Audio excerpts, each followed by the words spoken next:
Deuxième exemple ici de calcul de primitive d'un polynôme trigonométrique, mais ça va être un exemple particulier ici.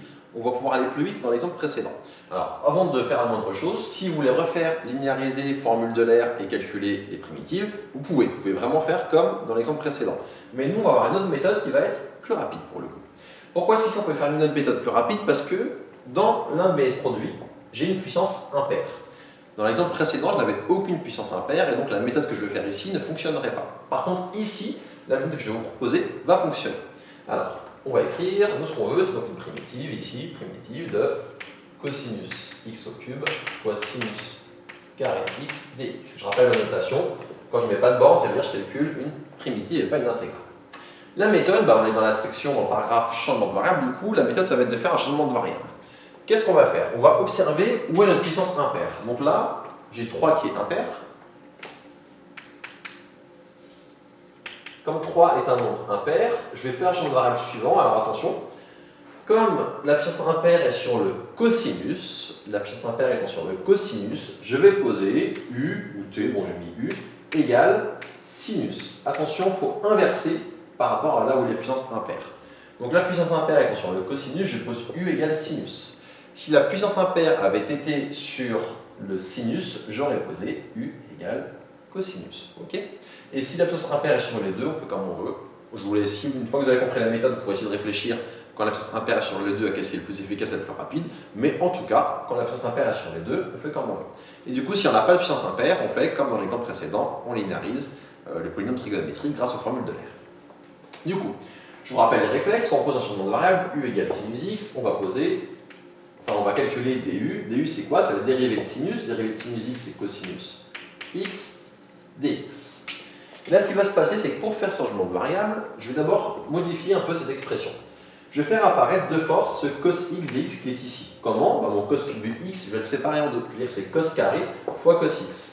Quand je le sépare en deux, j'obtiens du coup cos carré x. Le cos x, je le mettrai à la fin. Je réécris mon sinus carré x et je mets le cos x avec le dx. Donc là, je répète ce que j'ai fait. J'ai dit que cos cube x, c'était cos carré fois cos x. C'est quoi l'avantage de faire ça? L'avantage de faire ça, c'est que là, ici, j'obtiens du coup du dans le changement de variable. Et donc, je vais écrire égal, je remplace, j'ai posé u égale sinus x. Du coup, sinus carré x, je peux dire que c'est u au carré. J'ai mon du et je vais écrire une bêtise d'abord. La bêtise serait d'écrire cos carré x. Je l'écris, je vous dis pourquoi c'est une bêtise et pour bien porter votre attention là-dessus. C'est une bêtise parce que là, je ne peux pas avoir à la fois du x et du u dans mon intégrale. Là, j'avais que du x. Quand je fais mon changement de variable, je dois avoir que du u. Du coup, mon cos carré x, il faut que je l'exprime en fonction de u. Comment je vais m'en sortir? Est-ce que vous ne connaissez pas une formule qui dit le sinus et le cosinus? La réponse normalement doit être oui, vous devez connaître une telle formule. Et la formule, c'est la suivante, je vous la rappelle ici. On sait que cosinus carré x, un carré ça, plus sinus carré x égale à 1.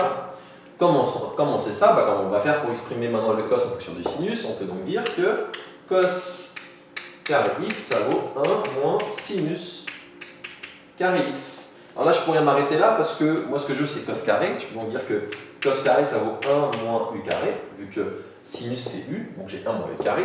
De façon générale, je vous mets l'étape d'après, si ça n'avait pas été carré, mais autre chose sur le cosinus. Si ça avait été une autre puissance, ça aurait forcément été pair. Pourquoi ça aurait forcément été pair? Parce que là, justement, comme c'était impair, quand je sépare, là, c'est une puissance paire. Du coup, je peux dire que cos x, ça vaut racine de 1 moins sinus carré x. C'est-à-dire racine de 1 moins u au carré. Je vous le montre en parenthèse parce que là, comme j'ai cos carré, c'est ce que je voulais, je vais directement mettre 1 moins u carré. Et du coup, je vais remplacer cos carré x par 1 moins u carré. C'est quoi l'avantage d'avoir fait ça? C'est que là, maintenant, je me retrouve avec l'intégrale, la primitive d'un polynôme. Et on sait toujours calculer la primitive d'un polynôme. Soit des fois on peut faire direct avec des petites astuces, ou bien la méthode qui marche souvent, sauf qu'on a de trop grande puissance et que c'est pénible, c'est de développer notre polynôme. Donc développons notre polynôme. On va avoir ici primitive de 1 fois u carré, ça fait u au carré, moins u carré fois u carré, ça fait u puissance 4, et tout début. Maintenant, le primitif de ça, c'est assez simple. Primitive de u au carré, je vous rappelle, si j'augmente la puissance de 1, ça fait u puissance 3, et je divise par cette puissance, ça fait 3.